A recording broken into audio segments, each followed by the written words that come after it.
ಮಾಧ್ಯಮ ಮಿತ್ರರೇ, ಇವತ್ತು ನಮ್ಮ ತಿಪ್ಪೂರು ತಾಲೂಕಿನಲ್ಲಿ ಬಕ್ರುಕಂ ಸಾಗುವಳಿದಾರರು ಹೆಚ್ಚು ಕಡಿಮೆ 3-4 ಸಾವಿರ ಜನ ಇದ್ದಾರೆ. ದುರಸ್ತಿ ಆಗಬೇಕಾಗಿರೋದು ಒಂದು 10,000 ಜನ ಇದ್ದಾರೆ. ಈಗ 30-40 ವರ್ಷ ಆದರೂ ಕೂಡ ಬೇಸಾಯ ಮಾಡ್ಕೊಂಡಿದ್ದು ಕೂಡ ಸಾಗುವಳಿಗೆ ಇಶ್ಯೂ ಮಾಡ್ತಾಯಿಲ್ಲ. ಹಿಂದೆ ಇರ್ತಕ್ಕಂಥ ಒಂದು ಸರ್ಕಾರನೂ ನಾವು ಮಾಡ್ತೀವಿ ಅಂದರೂ ಮಾಡಲಿಲ್ಲ. ಈಗ ಬಂದಿರತಕ್ಕಂಥ ಸರ್ಕಾರನೂ ಕೂಡ ಈ ಒಂದು ಶಾಸಕರು ಕೂಡ ಮಾಡ್ತೀವಿ ಅಂದರೂ ಕೂಡ ಅದು ಬಗ್ಗೆ ಮಂದಗತಿ ಹೋಗ್ತಾ ಇದೆ.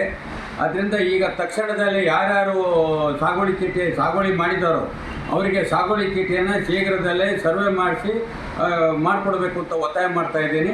ಮತ್ತು ಇದೇ ಸಂದರ್ಭದಲ್ಲಿ ಏನು ಸಾಗುವಳಿ ಮಾಡ್ತಾ ಇರೋದು ಅರಣ್ಯ ಇಲಾಖೆಯವರು ಹಿಂದೆ ಗೋಮಾಳ ಅಂತ ಇದೆ, ಮಧ್ಯದಲ್ಲಿ ಅರಣ್ಯ ಅಂತ ಬಂದಿದೆ, ಡಿಮೂರ್ ಫಾರೆಸ್ಟು.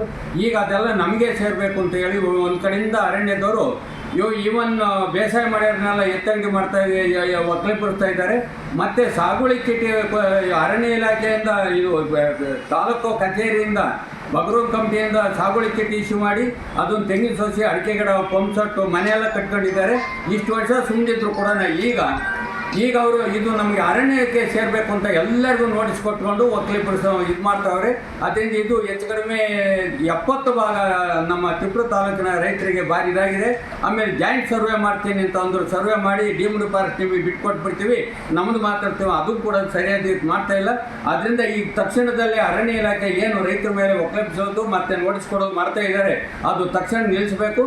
ಮತ್ತು ನಿಲ್ಲಿಸೋಕ್ಕೆ ತಾಲೂಕು ಆಡಳಿತ ಮತ್ತು ಶಾಸಕರು ಸರ್ಕಾರ ಅದನ್ನು ಬಂದ್ ಮಾಡಬೇಕು. ಕೂಡ ನಾವು 5 ಕಿಲೋಮೀಟರ್ 6 ಕಿಲೋಮೀಟರ್ ಮುಂಚೆ ಇದ್ದಾಗ ಸಾಗುವಳಿ ಚೀಟಿ 40 ವರ್ಷದ ಹಿಂದೆ ಬೇಸಾಯ ಮಾಡಿರೋದು ಇವತ್ತು 2 ಎಕರೆ 2 ಕಿಲೋಮೀಟರ್ ವ್ಯಾಪ್ತಿ ಇದ್ದಿದ್ದು 5 ಕಿಲೋಮೀಟರ್ 10 ಕಿಲೋಮೀಟರ್ ಬಂದು ಅದೆಲ್ಲ ನಮಗೆ ಪ್ರಶ್ನೆ ಗೊತ್ತಿಲ್ಲ. ನಮ್ಗೆ ಯಾರ್ಯಾರು ಸಾಗುವಳಿ ಚೀಟಿ ಮಾಡಿದಾರೋ ಬಕ್ರುಕಂ ಮಾಡಿದಾರೋ ಅವ್ರಿಗೆಲ್ಲ ಸಾಗುವಳಿ ಚೀಟಿ ಇಶ್ಯೂ ಮಾಡಬೇಕು. ಇಶ್ಯೂ ಮಾಡಿರೋರಿಗೆ ದುರಸ್ತಿ ಮಾಡಿಕೊಡ್ಬೇಕು. ಇಲ್ಲ ಅಂದರೆ ತಕ್ಷಣದಲ್ಲೇ ನಾವು ಈ ತಿಂಗಳು ನೋಡಿಬಿಟ್ಟು ಮುಂದೆ ಶೀಘ್ರವಾದ ಒಂದು ಪ್ರತಿಭಟನೆಯನ್ನು ನಾವು ಮಾಡಬೇಕು. ಅನಿರ್ದಿಷ್ಟ ಕಾಲ ನಮಗೆ ಸಾಗುವಳಿ ಚೀಟಿ ಕೊಡಬೇಕು, ಪ್ಲಸ್ ದುರಸ್ತಿ ಮಾಡಿಕೊಡ್ಬೇಕು. ಇವೆರಡು ಬಗೆಹರುವವರೆಗೂ ಮತ್ತು ಪಾವತಿ ವಾರಿಸೋ ಕೂಡ ಮಾಡ್ತಾ ಇಲ್ಲ. ಆಮೇಲೆ ಈಗಿನ ಸಂದರ್ಭದಲ್ಲಿ ನಾವು ನೋಡುವಾಗ ಈ ಸೆಕ್ರೆಟರಿಗಳು ಬೇರೆ ಇರಲ್ಲ, ಈ ಮಧ್ಯದಲ್ಲಿ ಬ್ರೋಕರ್ಗಳು ಜಾಸ್ತಿಯಾಗಿ ಒಂದು ಸಾಗುವಳಿ ಚೀಟಿ ಕೊಡಿಸ್ತೀನಿ, 1 ಎಕರೆಗೆ 20,000 30,000 ದುಡ್ಡೆಲ್ಲ ಕಲೆಕ್ಟ್ ಮಾಡೋ ಅಂಥ ವದಂತಿಗಳು ಎತ್ತಾಡ್ತಾ ಇದೆ. ಆದ್ದರಿಂದ ಹಿಂಗೇನಾದ್ರು ಅವ್ಯವಹಾರ ನಡೆದ್ರೆ ಸೀರಿಯಸ್ ಆಗಿ ನಾವು ಪ್ರಾಂತ ರೈತ ಸಂಘ, ರಾಜ್ಯ ರೈತ ಸಂಘ, ಹಸಿರು ಮತ್ತು ಬೆಳೆಕಾಲ ಸಮಿತಿ ಮತ್ತು ಸೌಹಾರ್ದ ಇವೆಲ್ಲ ಒಟ್ಟಿಗೆ ಸೇರಿಕೊಂಡು ನಾವು ಒಂದು ಒಂದು ಅನಿರ್ದಿಷ್ಟ ಕಾಲ ಹೋರಾಟವನ್ನು ನಾವು ಇದು ಬಗೆಹರುವವರೆಗೂ ತಾಲೂಕು ಕಚೇರಿಯಿಂದ ತೆರಳದೇ ಇಲ್ಲ ಅನ್ನೋ ಒಂದು ಕಾರ್ಯಕ್ರಮವನ್ನು ಮುಂದೆ ಹಾಕಬೇಕಾಗುತ್ತೆ. ಇದಕ್ಕೆ ಅವಕಾಶ ಕೊಡದಲ್ಲೇ ಸರ್ಕಾರ ಮತ್ತು ತಾಲೂಕು ಆಡಳಿತ ಶೀಘ್ರದಲ್ಲೇ ಸಾಗುವಳಿ ಚೀಟಿ ಪ್ಲಸ್ ದುರಸ್ತಿ ಮಾಡಿಕೊಡ್ಬೇಕು, ಪಾವತಿ ವರ್ಷ ಮಾಡಿಕೊಡ್ಬೇಕು. ಅದಕ್ಕೆ ಕೆಲಸ ಮಾಡ್ದಲ್ಲಿರೋದ್ರಿಂದ ನಾವು ಮತ್ತೆ ಅವರ ಸರ್ಕಾರಗಳನ್ನು ಎಚ್ಚರಿಸ್ತಕ್ಕಂಥ, ಚಾಟಿಯನ್ನು ಬೀಸ್ತಕ್ಕಂಥ ಕೆಲಸವನ್ನು ಮಾಡಬೇಕಾಗಿದೆ. ಇತ್ತೀಚಿನ ದಿನಗಳಲ್ಲಿ ರೈತರ ಬದುಕು ತುಂಬ ದುಸ್ತರ ಸ್ಥಿತಿಯನ್ನು ತಲುಪಿದೆ. ಹಲವಾರು ಕಾರಣಗಳು ಇದೆ.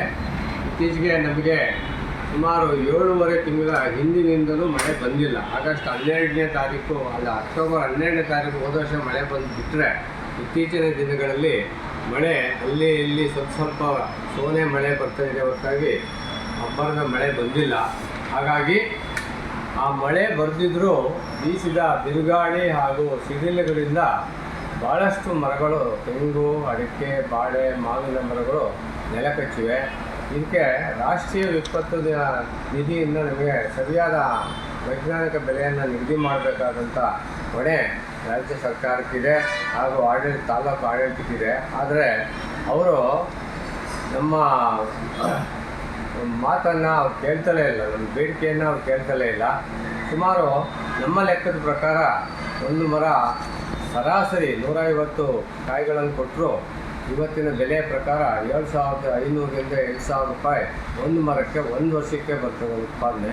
ಹಾಗಾಗಿ ನಾವು ಆ ಜಾಗದಲ್ಲಿ ಹೊಸ ಸಸಿ ನೆಟ್ಟು ಬೆಳೆಸಬೇಕಾದ್ರೆ 10 ವರ್ಷ, ಕನಿಷ್ಠ 10 ವರ್ಷ ಬೇಕು.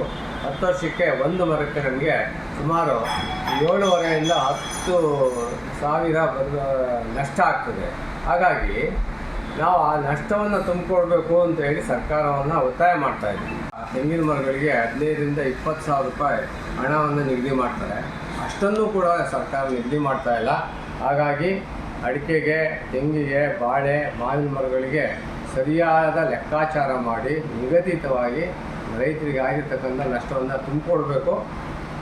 ಕೇಂದ್ರ ಸರ್ಕಾರವನ್ನು ಒತ್ತಾಯ ಮಾಡಿ ರಾಜ್ಯ ಸರ್ಕಾರ ಮತ್ತು ಆಡಳಿತ ವ್ಯವಸ್ಥೆ ಇದನ್ನು ತಕ್ಷಣಕ್ಕೆ ನಾವು ಮಾಡಿಕೊಡ್ಬೇಕು ಅಂತೇಳಿ ಇವತ್ತು ಸರ್ಕಾರವನ್ನು ಒತ್ತಾಯ ಮಾಡ್ತಾ ಇದ್ದೀವಿ ಈ ವಿಷಯದಲ್ಲಿ.